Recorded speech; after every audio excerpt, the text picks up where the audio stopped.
शशि शिव धनुराऊ नभ भुज बल शशि शिव धनुराऊ नभ भुज बल शशि शिव धनुराऊ। अरे राजाओं, तुम्हारा बाहुबल तो चंद्रमा के समान है। जो तुम्हारा बाहुबल है, भुजाओं का बल, वो तो चंद्रमा के समान है। नभ भुज बल शश। और जब चंद्रमा की उपमा देने लगे बंदीजन, तो आए हुए राजा प्रसन्न हो गए। क्या कहना, जनकपुर का एक साधारण बंदी जन भी कितना प्रिय बोलता है। हमारी उपमा चंद्रमा से कर रहा है। लेकिन वो मूर्ख राजा नहीं जानते कि चंद्रमा के कहने के बाद ये क्या कहेंगे। बंदी जन बोले, अगर तुम चंद्रमा हो, भाव है बंदीजनों का कि अगर तुम चंद्रमा के समान हो तो हमारी बेटी सीता लक्ष्मी के समान है।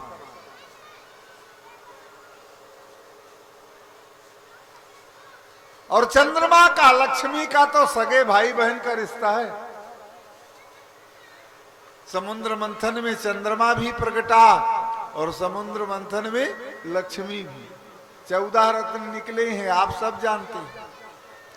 श्रीमणि रंभा वारुणी आमीय शंख गजराज कल्पद्रुम शशि धेनु धनु और धनवंतर विषबाण। ये 14 रत्न समुद्र की कोख से, समुद्र से निकले।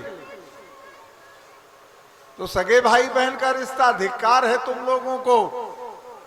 अगर चंद्रमा के समान हो तो बहन से ब्याह की इच्छा लेकर आए हो क्या? लज्जित है राजा।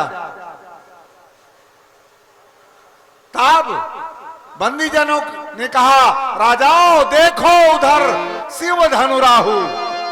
अगर तुम चंद्रमा हो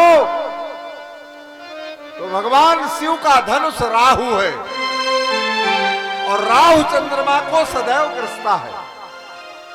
अवसर पाता है तो ग्रस लेता है। जिस दिन होली जलती है ना, उस दिन इस वर्ष चंद्र ग्रहण पड़ेगा। राहु पकड़ेगा चंद्रमा। इसीलिए होली का त्योहार इस वर्ष आचार्यों ने 3 दिन के लिए रखा। पहले 2 तारीख को होली जलेगी, फिर 3 तारीख को चंद्र ग्रहण होगा, तब 4 तारीख को होली खेली जाएगी। हर गांव क्षेत्र का नियम अलग अलग भी लोग कर ले, क्योंकि उस दिन होली नहीं जल सकती, सूतक रहेगा।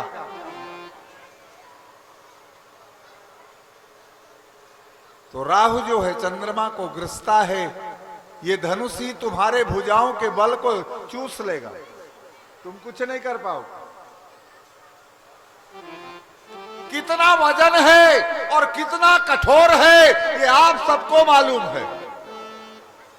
ये धनुष कितना वजन, गर्व कठोर विदित सबका हो। कितना वजन, कितना कठोर, ये आप सबको मालूम है। और मेरे सरौली के श्रोताओं को भी मालूम कि ये कितना वजन है, क्योंकि मैंने कथाओं में यहां कई बार बताया भी है। धनुष कितना वजन, तो विजय दोहावली में गोस्वामी तुलसी बाबा ने लिखा है कि 3 लाख मन अस्थि को धनुष बन्यो सरकार, 3 लाख मन हड्डियों का।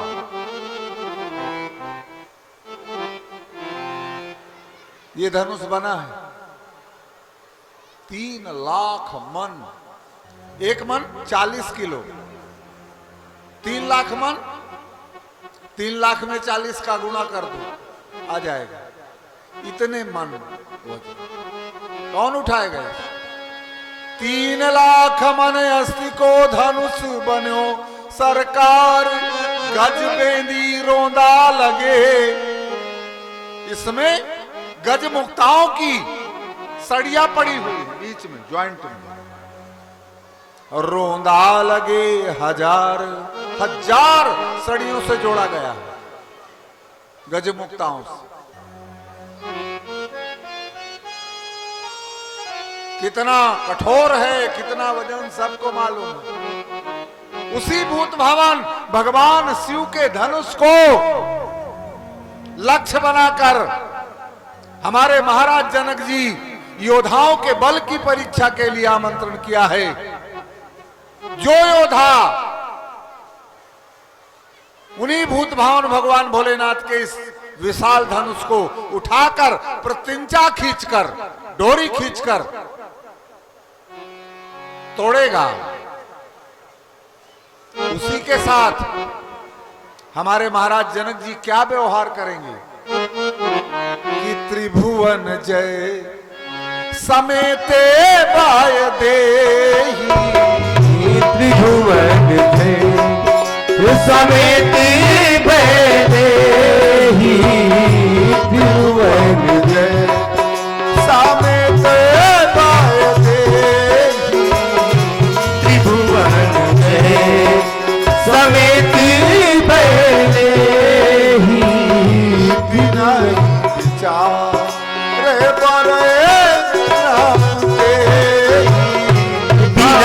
विचार बड़े नपुते ही, बिना विचार। कोई विचार नहीं करेंगे, वो ब्राह्मण हो या क्षत्रिय हो या वैश्य हो, रूपवान हो, गुणवान हो अथवा ना हो, कोई विचार नहीं। त्रिभुवन जय समेत वैदेही, त्रैलोक विजयी का सम्मान देकर बिना विचार का, कोई विचार नहीं किया जाए, कोई भी हो XYZ, वैदेही का, सीता का विवाह कर दो। बंदी जन अपने वाणी को विराम दिया और बंदी जनों की भाषा सुनते ही जितने राजा लोग थे वो व्याकुल हो। देर करना जर नहीं, तुरंत जाना, तोड़ना सीता का विवाह। परिकर बांधी उठे अकुलाई, परिकर बांधी उठे अकुलाई, चले इष्ट देवन सिरनाई, परिकर बांधी उठे अकुलाई, चले इष्ट देवन सिरनाई। तुरंत अपने अपने भेटों को कसने लगे व्याकुलता के साथ। चले, चल तो दिए, बाद में विचार आया, अरे कम से कम देवी देवता तो मना लो, तो इस देवताओं को मेरी विजय हो जाए, मेरी विजय।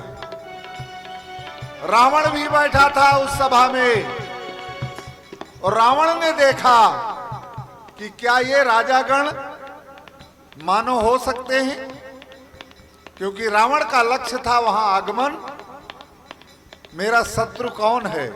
मेरा शत्रु तो मानव है। मेरे अभियान के अनुसार इस धरा में कोई मानव नहीं, पर मानव का अवतार हुआ, मारीच द्वारा सूचना मिली है, इसलिए रावण आया। तो इनमें कौन है मानव? तो रावण परीक्षा करने लगा। तो ये राजागण तो मानव हो नहीं सकते। जो घोषणा सुनने में व्याकुल हो जाए जिनमें धैर्य ना हो, विवेक ना हो, ऐसे को मानव नहीं कहा जा सकता, रिजेक्ट कर दिया।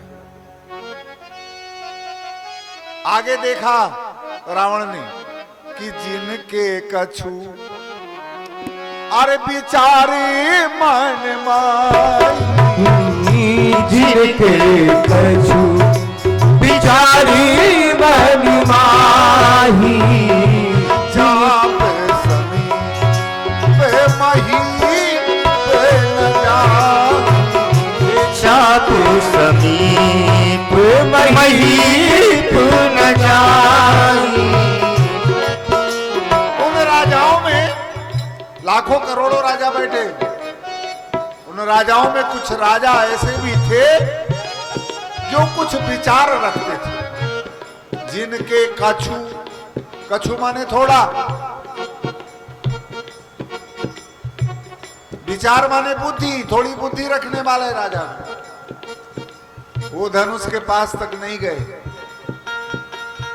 रावण ने विचार किया, क्या इन राजाओं में को मैं मानो समझूं? नहीं, ये थोड़ी बुद्धि के, मानो तो बृहद बुद्धि का, ये भी रिजेक्ट। बाबा लिखते हैं तामा की धरे धान मूढ़ नप, और उठाई न चले ल जाए। तमक कर राजा गण जा रहे, धनुष को पकड़ते तो लज्जित होकर वापस आते। तामा की धरे धन मूढ़ नप, उठाए न चले ल जाए। और मनहु पाए भट बाहुबल, अधिक अधिक गरुआए। और ऐसा प्रतीत होने लगा वहां कि मानो राजाओं की भुजाओं का बल पा पाकर ये धनुष का वजन बढ़ता ही जा रहा है, अधिक अधिक गरुआ। हजारों लाखों राजाओं ने अपने बल का प्रदर्शन किया, पर धनुष डिगा तक नहीं। तब मेरे बाबा एक अनोखी चौपाई लिखते हैं कि भूप सहस 10 एक ही बारा, भूप सहसी 10 एक ही बारा। भूप सहस 10 एक ही बारा, भूप सहसी 10 एक ही बारा। लगे वे उठा वन तराई नटारा, लगे वे उठा वन तरई न तारा, लगे वे उठा। 10,000 राजा अब एक साथ एकजुट होकर धनुष को पकड़ने लगे।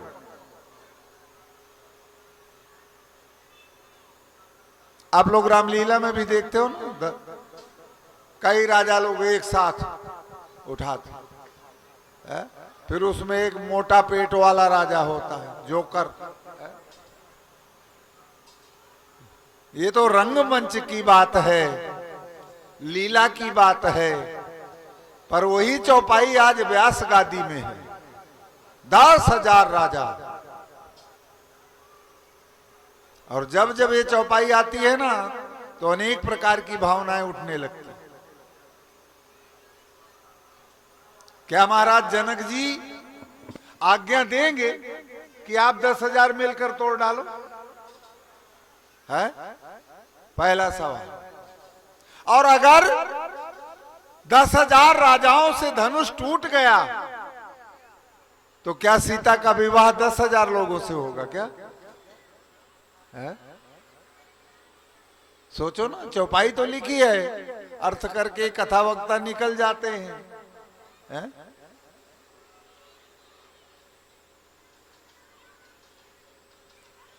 कई और सबसे अहम सवाल सोचो ना जरा दिमाग लगाकर, ये 10,000 आदमी उस धनुष को पकड़ेगा कैसे? 10,000 धनुष को पकड़ेंगे कैसे? सोचो, त्रेता युग का मानव था, आज कलयुग के मानो कम से कम जब वो पकड़ कर अपनी ताकत लगाएगा तो आधा मीटर की दूरी लगेगी। त्रेता युग में तो 1 मीटर की दूरी कम से कम, उसकी ऊंचाई लंबाई। तो 5000 राजा उधर से खड़े हैं, 5000 इधर से, तब तो उसको पकड़ पाएंगे। अब 5000 लोगों को एक लाइन में खड़ा कर दिया जाए तो कम से कम 5 किलोमीटर लंबा हो जाएगा। तो क्या वो धनुष 5 किलोमीटर लंबा था क्या? तरह तरह के सवाल। तो आइए इस चौपाई के 2 एक अर्थ करते हैं, शायद समझ में आए। भूप सहस 10 एक ही वारा, एक ही वारा। वार माने होता है दिन। वार का अर्थ क्या हुआ? दिन। सोमवार, मंगलवार, बुधवार, गुरुवार, शुक्रवार, शनिवार, रविवार। वार का अर्थ क्या हुआ? दिन। एक ही वारा, अर्थात उस दिन धनुष तोड़ने वाले राजाओं की संख्या 10,000 थी। 10,000 राजाओं ने धनुष को तोड़ा। अलग अलग तोड़ा, एक साथ तोड़ने का नहीं। मेरे कहने का भाव सुबह से लेकर शाम तक की पूरी टोटल गिनती बाबा ने लिख दिया। भूप सहस 10 एक ही वारा, पूरे दिन का टोटल राजाओं के तोड़ने वालों की संख्या का टोटल लिखा। अर्थ तो अच्छा लगा ना? ठीक है ना? लेकिन अभी हमारे गले नहीं उतरता, अभी गले नहीं उतर रहा है अर्थ। क्योंकि 12 घंटे का दिन और 12 घंटे की रात उस समय भी रहा होगा, है ना? क्योंकि चांद ना बदला, सूरज ना बदला, ना बदला आसमान, पर कितना बदल गया इंसान। इंसान बदला है, समय नहीं बदला। वही सूर्य है, वही चंद्रमा है, वही समय है, वही घड़ी। प्रकृति की रफ्तार नहीं बदली, हम तुम बदल गए। तो चलो 12 घंटा का दिन और 12 घंटा को हम मिनट में बदले तो कितने मिनट बनेंगे 12 घंटे में? 720। अगर एक राजा अपने मंच से उठकर जाएगा, धनुष उठाएगा, ताकत लगा करके हार जाएगा, तब लौटेगा तो कम से कम 1 मिनट लगेगा। तो दिन भर में 720 राजा तो निपट पाएंगे। ये 10,000 की संख्या तो बहुत होती है, एक दिन में नंबर भी नहीं लगेगा। चलो 1 मिनट टाइम बहुत है, तो चलो आधा मिनट कर दो तो 1440 हो जाएंगे। एक राजा को केवल 15 सेकंड का टाइम दे दो, चौथाई मिनट, तो 2880 हो जाएंगे। ये 10,000 का नंबर तो लगने नहीं, इसलिए ये अर्थ गले नहीं उतरता। तो आइए कोई दूसरा अर्थ देखते। अरे भूप सहस 10 एक ही वारा, भूप सहस 10 एक ही वारा, भूप सहस 10 एक ही वारा। लगे उठा वन डराई नटारा, लगे उठा वन डराई नटारा, लगे एक विद्वान ने कहा उस दिन धनुष उठाने वाले राजाओं की संख्या 2 थी। 2। ये तीसरा दूसरा अर्थ है, समझना। धनुष उठाने वाले राजाओं की संख्या कितनी? 2। भूप साहस, एक ऐसा राजा, भूप माने राजा। पहला राजा कौन? सहस बाहु, 1000 भुजाओं वाला। और 1000 भुजा का कौन था? बलिपुत्र बाणासुर, सहस्राबाहु। और दूसरा राजा कौन? दशानन, भूप सहस 10 एक ही बारा। ये दोनों राजा उस दिन धनुष को उठाए, पर उठा नहीं गए।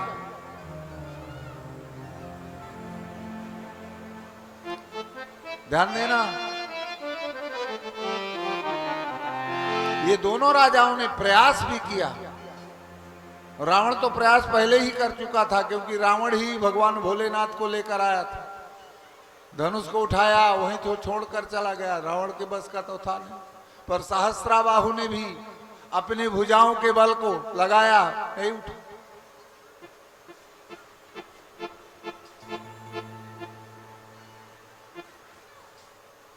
बाबा ने इसलिए लिख दिया। पर आइए इस चौपाई का एक गूढ़ अर्थ। अरे भूप सहस 10 एक ही बारा, भूप सहस 10 एक ही बारा, भूप सहस 10 एक ही बारा, भूप सहस 10 एक ही बारा। लगे वे उठा वन डराई नटारा, लगे उठा वन टराई नटारा। और ये अर्थ है व्याकरण का अर्थ, व्याकरण।